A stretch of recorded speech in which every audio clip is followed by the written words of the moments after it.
आप सभी को नमस्ते। मैथिली शरण गुप्त भारत के महानतम साहित्यकारों में अग्रिम पंक्ति में सम्मिलित। बीए, बीकॉम, बीएससी, बीएचएससी, बीबीए आदि की फर्स्ट ईयर की कक्षाओं में आधार पाठ्यक्रम के अंतर्गत हिंदी भाषा और संस्कृति वाले प्रश्न पत्र में मैथिली शरण गुप्त जी सम्मिलित हैं। उन पर ऑब्जेक्टिव प्रश्न बनेंगे। इस संक्षिप्त व्याख्यान के माध्यम से हम गुप्त जी के व्यक्तित्व और कृतित्व की चर्चा कर रहे हैं। यह करियर एडवाइस चैनल है, इसे आप सब्सक्राइब कर दीजिए, साथ में बने रहिए। मैथिली शरण गुप्त जी भारत के पहले वो सृजक थे, साहित्यकार थे, कवि थे, जिन्हें सर्वप्रथम राष्ट्र कवि की उपाधि दी गई। यह महत्वपूर्ण बिंदु है और उन्हें राष्ट्र कवि कहने का कार्य राष्ट्रपिता महात्मा गांधी जी के द्वारा किया गया। यानी महात्मा गांधी जी ने मैथिली शरण गुप्त जी को राष्ट्र कवि कहा। जानते हैं क्यों? क्योंकि वह दौर था हमारे देश में आज़ादी की लड़ाई का। अंग्रेज़ों की गुलामी से हम लोग पीड़ित थे और तब सभी अपने स्तरों पर देश को आज़ाद कराने के लिए योगदान दे रहे थे। जो लोग अंग्रेज़ों का सामना कर सकते थे वो उनसे प्रत्यक्ष लड़ रहे थे और बहुत सारे लोग वैचारिक पृष्ठभूमि में रहकर आंदोलन को मजबूत कर रहे थे। इनमें पत्रकार, कवि, लेखक आदि सम्मिलित थे। ऐसे ही मैथिली शरण गुप्त जी न केवल प्रत्यक्ष आज़ादी की लड़ाई का हिस्सा थे, बल्कि उन्होंने अपने देश प्रेम से ओतप्रोत साहित्य के माध्यम से आज़ादी की लड़ाई को उत्साह से भरने में भूमिका निभाई। उन्होंने एक बहुत बढ़िया रचना लिखी थी और उस रचना का नाम था भारत भारती। भारत भारती नामक रचना जब प्रकाशित हुई तो उसे पढ़कर अनेक लोग प्रभावित हुए और आज़ादी की लड़ाई का हिस्सा बनकर स्वतंत्रता संग्राम को मजबूत किया। ये भारत भारती नाम की जो उनकी रचना है, इसके बारे में महात्मा गांधी जी ने भी सुना, पढ़ा और वे भी इससे इतने प्रभावित हुए कि उन्होंने कहा कि मैथिली शरण गुप्त राष्ट्र कवि हैं।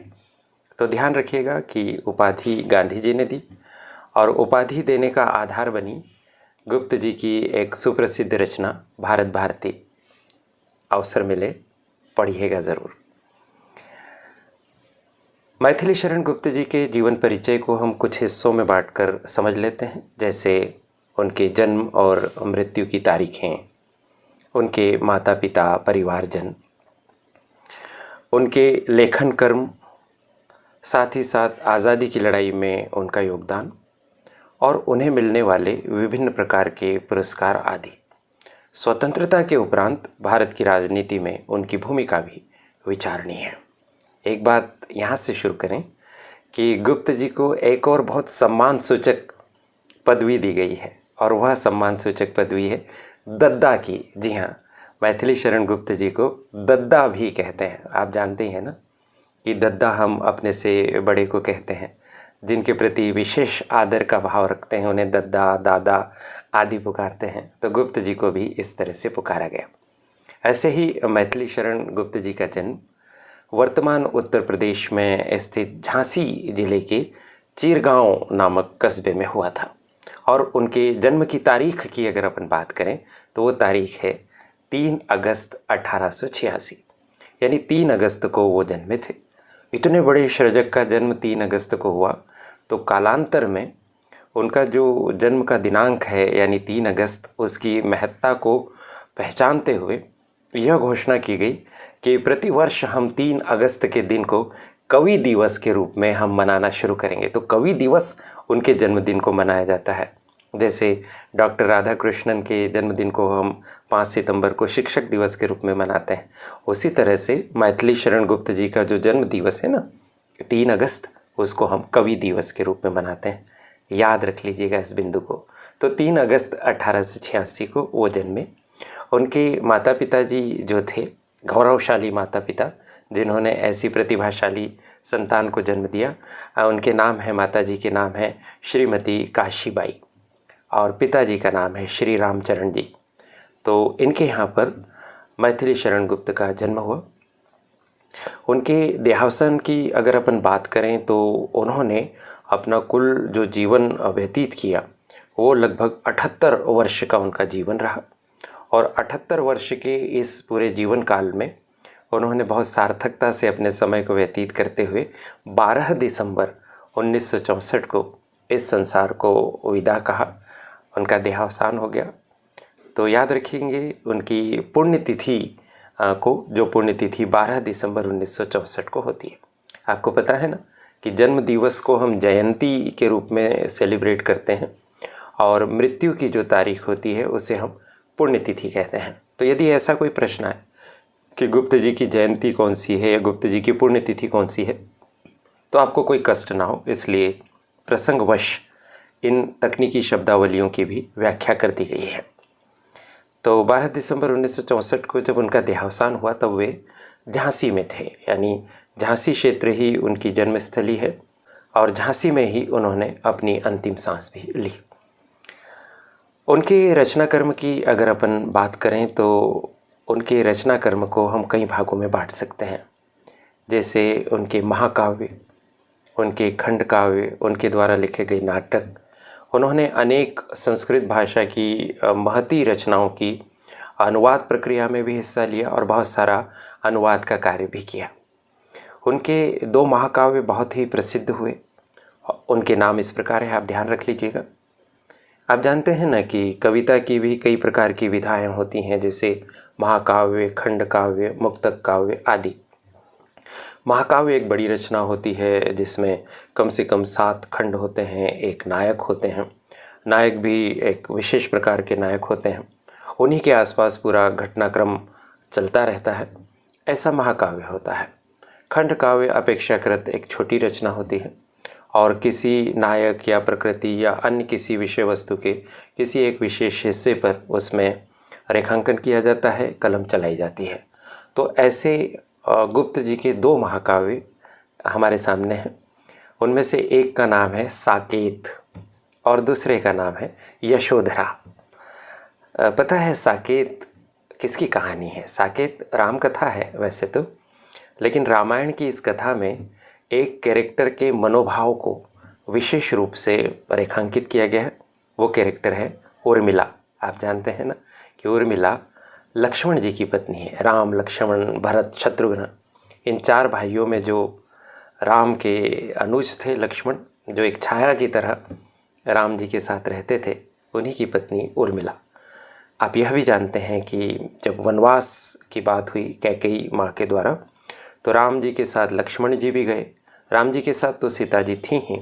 सीता जी को अपने पति का सानिध्य पूरे समय मिलता रहा उनके अपहरण काल को छोड़कर, लेकिन उर्मिला की जहाँ तक बात है तो वो 14 वर्ष तक अपने पति लक्ष्मण से दूर रहीं। इस दौरान उनके क्या मनोभाव रहे होंगे, उसका मनोवैज्ञानिक विश्लेषण मैथिली शरण गुप्त जी ने अपने महाकाव्य साकेत में किया। इसके पूर्व उर्मिला जी के बारे में इस तरह से विस्तार से विवेचन करने का काम किसी साहित्यकार ने नहीं किया था और ऐसा माना जाता रहा है कि उर्मिला जी साहित्यकारों की दृष्टि से एक उपेक्षित पात्र हैं। मैथिली शरण गुप्त जी ने उन्हें अपने महाकाव्य की रचना का आधार बनाया और बहुत न्याय किया। यदि आप साकेत कभी पढ़ पाएंगे तो आप अपने आंसुओं को प्रवाहित होने से नहीं रोक पाएंगे। इसी तरह से जो दूसरा उनका महाकाव्य है यशोधरा, यह भी एक महत्वपूर्ण पात्र को अपने में समेटे हुए हैं। आपने गौतम बुद्ध, भगवान बुद्ध का नाम अवश्य ही सुना है। भगवान बुद्ध जी की ही अर्धांगिनी यानी पत्नी थी यशोधरा। बुद्ध जी ने भी संसार के कल्याण के लिए गृह त्याग किया था। अपनी पत्नी यशोधरा और अपने नवजात पुत्र राहुल को वो राजमहल में ही छोड़कर चले गए थे। यशोधरा की ज़िंदगी कैसी रही होगी, उनकी भावनाएं किस तरह से रही होंगी, गुप्त जी ने बहुत अच्छे ढंग से मार्मिक तरीके से स्त्रियोचित गौरव को ध्यान में रखते हुए यशोधरा में इसका उल्लेख किया। तो आप इन दोनों महाकाव्यों के नाम और इसकी विषय वस्तु को ध्यान रखिएगा। खंड काव्यों की अगर बात करें तो एक लंबी श्रृंखला उनके खंड काव्यों की है। कुछ खंड काव्यों का उल्लेख मैं आपके सामने करने जा रहा हूँ, जैसे पंचवटी। पंचवटी आपने सुनाई है, रामायण में इसका उल्लेख आता है, जहाँ अपने वनवास काल के दौरान राम, लक्ष्मण, सीता आदि रुके थे। इसके पश्चात उनका दूसरा खंड काव्य भारत भारती, जो बहुत चर्चित रहा। हमने इस वीडियो की शुरुआत में उसकी बात की। आज़ादी की लड़ाई को दिशा देने वाला यह खंड काव्य, रणबांकुरों को प्रेरित करने वाला, वतन पर, मातृभूमि पर प्राण न्यौछावर करने का जज्बा और जुनून जगाने वाला यह खंड काव्य भारत भारती। जयद्रथ वध भी उनका एक अगला खंड काव्य है। जयद्रथ महाभारत का एक कैरेक्टर है, आप जानते हैं, और उसके वध की कथा भी आप महाभारत के माध्यम से जानते हैं। नए सिरे से, नए निर्वचनों के माध्यम से जयद्रथ वध का यहाँ पर उन्होंने पूरा विस्तार किया है। द्वापर, जय भारत, अंजलि, काबा और करबला, किसान, गुरु तेग बहादुर, झंकार, गुरुकुल, ये उनके अन्य खंड काव्य हैं। खंड काव्यों के नाम याद रखिए। आप देख पा रहे हैं ना कि गुरु तेग बहादुर जी पर भी उन्होंने खंड काव्य लिखा है, ताकि हम कविता के माध्यम से सिखों के इन महान गुरु के व्यक्तित्व से परिचित हो सकें। इसके अलावा उन्होंने नाटकों की रचना भी की। नाटक भी बहुत सारे लिखे, कुछ तो मौलिक नाटक लिखे और कुछ संस्कृत के नाटकों का उन्होंने भाषा रूपांतरण किया। उनके द्वारा लिखे गए नाटकों में से जो कुछ खास हैं, मैं उनके नाम आपको बता देता हूँ। संभव है कि प्रश्न पूछे जा सकें। तो नाटकों के नाम आप देखिए कि सैरेंद्री, ये भी महाभारत का एक कैरेक्टर है, द्रौपदी, और उन्होंने भी अपने अज्ञातवास के दौरान सैरेंद्री की भूमिका में समय व्यतीत किया था, तो उस पर आधारित है। हिडिंबा उनका नाटक है। हिडिंबा को भी हम भली भांति जानते हैं, महाभारत की ही ये एक पात्रा हैं, और भीम से इन्होंने विवाह किया था, इन्हीं का पुत्र घटोत्कच हुआ। तो हिडिंबा बढ़िया नाटक है, हिडिंबा की दृष्टि से लिखा हुआ ये नाटक है। रंग में भंग, ये भी उनका एक लिखा हुआ नाटक है। इस तरह से उन्होंने बहुत सारी रचनाएं लिखी। यदि इन समस्त रचनाओं में आपसे या मुझसे कहा जाए कि उनकी एक रचना को आप बाहर निकाल दीजिए, जिसको हम सर्वश्रेष्ठ रचना कहें, तो आप यह मान के चलिए कि 100% वोट साकेत के लिए जाएंगे। तो साकेत उनकी सर्वश्रेष्ठ रचना है, इस बात को भी आप ध्यान रखिएगा। और जो उनकी रचना भारत भारती, जिनने उन्हें राष्ट्रीय कवि या राष्ट्र कवि की पदवी महात्मा गांधी जी से दिलवाई थी, उस खंड काव्य का प्रकाशन का वर्ष अगर आप जानना चाहें तो यह 1912-13 में यह खंड काव्य प्रकाशित हुआ था। आपको पता है ना कि इस दौरान महात्मा गांधी दक्षिण अफ्रीका में थे, लेकिन वे 1915 में भारत आए, और भारत आने के बाद फिर वो आज़ादी की लड़ाई से जुड़े, और इसी दौरान उन्होंने भारत भारती को पढ़ा। किसी भी रचना को प्रसिद्ध होने में कुछ समय भी लगता है, तब तक भारत भारती प्रसिद्ध हुई। तो इस तरह से ये भारत भारती की भी बात, आपको कुछ और तथ्य मैंने बता दिए हैं, उसको भी आप ध्यान रखिएगा। एक और मैथिली शरण गुप्त जी के बारे में बड़ी बात जो आपको याद रखनी है कि गुप्त जी के पहले जो साहित्यकार थे वो सामान्यतः ब्रिज भाषा में या अवधी में अपने साहित्य का सृजन करते थे, लेकिन मैथिली शरण गुप्त एक ऐसे कवि थे जिन्होंने ब्रिज भाषा और अवधी भाषा के स्थान खड़ी बोली को अपनी रचना का आधार बनाया। यही खड़ी बोली हिंदी के रूप में जानी जाती है, और उनको खड़ी बोली को साहित्य का आधार बनाने के लिए प्रेरित करने वाले अगर हम महाकवि की बात करें तो उनका नाम है महावीर प्रसाद द्विवेदी, जिन्होंने मैथिली शरण गुप्त जी से यह आग्रह किया, उन्हें प्रेरणा दी कि आप खड़ी बोली में लिखिए ताकि आपकी बात ज़्यादा लोगों तक पहुंच सकेगी, अच्छे से सरलता से समझ में आ सकेगी। तो महावीर प्रसाद द्विवेदी जी की प्रेरणा से आपने यानी गुप्त जी ने खड़ी बोली में साहित्य की रचना करना प्रारंभ किया। तो याद रखिएगा, देश आज़ाद हो गया 1947 में।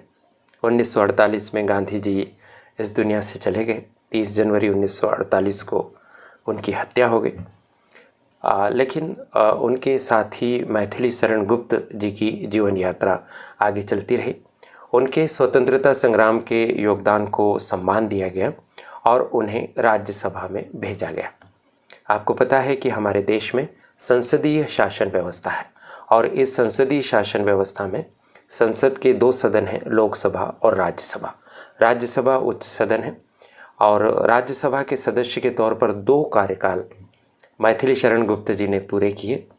और 1952 से लगाकर 1964 तक वे राज्यसभा को सुशोभित करते रहे।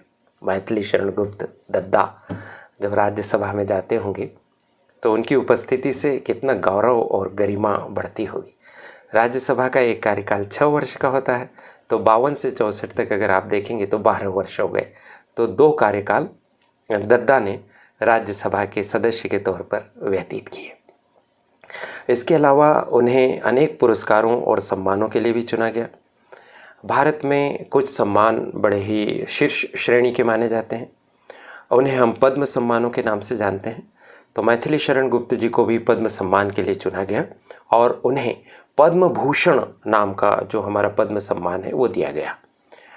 आप जानते हैं कि भारत रत्न, पद्म विभूषण, पद्म भूषण और पद्मश्री, इस तरह से ये 4 बड़े सम्मान हैं। इनमें से पद्म भूषण मैथिली शरण गुप्त जी को दिया गया। इस तरह से उनकी पूरी जीवन यात्रा रही। बहुत बड़े साहित्यकार रहे। उनकी जो कविता आपके सिलेबस में इस बार है, यानी फर्स्ट ईयर की परीक्षा के लिए उनकी जो कविता सिलेबस में है, उस कविता का शीर्षक भी आप याद रखिए, प्रश्न पूछा जा सकता है। वह कविता है मातृभूमि। क्या आपने वो कविता पढ़ी या सुनी? अगर नहीं तो इसी चैनल पर कोशिश की जाएगी कि इसी वीडियो के डिस्क्रिप्शन बॉक्स में मैथिली शरण गुप्त की कविता जो आपके पाठ्यक्रम में है, उस कविता का जो वीडियो इस चैनल ने बनाया है वो आपको उपलब्ध करा दिया जाए। तो उस कविता को आप सुनिए और सुनकर आपको बहुत आनंद मिलेगा। उनके शब्द, उनके भाव आप समझेंगे तो आपको ज़रूर उस कविता की जो उच्च स्तरीय भाव भूमि है उससे आप परिचित हो सकेंगे। मैथिली शरण गुप्त जी पर ऑब्जेक्टिव क्वेश्चन का एक अलग से वीडियो भी हमारी प्रीति गुलवानिया जी जो करियर एडवाइस चैनल की संचालिका है उनने बनाया है, जिसमें 23 महत्वपूर्ण ऑब्जेक्टिव क्वेश्चन दिए गए हैं। वह वीडियो भी आप देख लीजिए, उसका डिस्क्रिप्शन बॉक्स में उसका लिंक भी हम देने की कोशिश कर रहे हैं। इस तरह से आपकी पढ़ाई में हम निरंतर साथ रहेंगे। अनेक विद्यार्थियों के कमेंट आते हैं और वो कहते हैं कि आप हमारी फाउंडेशन कोर्स की तैयारी करवा दीजिए। तो चैनल की पूरी कोशिश रहेगी कि हिंदी भाषा, अंग्रेजी भाषा, पर्यावरण, योग एवं ध्यान के वीडियोस आपको प्रतिदिन मिलते रहें, ताकि आप उन्हें सुनते रहें और तैयारी करते रहें। साथियों, याद रखिए कि आप जो कुछ भी सुने वीडियोस में एक नोटबुक बनाइए हर आधार पाठ्यक्रम के प्रश्न पत्र की और उसमें लिखते जाइए। तो इससे आपकी तैयारी को एक धार मिलेगी, एक दिशा मिलेगी और गंभीरता मिलेगी। वीडियो को आप कितनी ही बार सुन सकते हैं वो तो आपके लिए है ही, और फ्री भी हैं, फ्री ही रहेंगे वीडियो। तो इस तरह से मुझे मैथिली शरण गुप्त जी के बारे में अपनी बात कहने का अवसर मिला। बहुत बहुत धन्यवाद करियर एडवाइस चैनल की संचालिका प्रीति गुलवानिया जी और आप सभी को शुभकामनाएं। नमस्कार।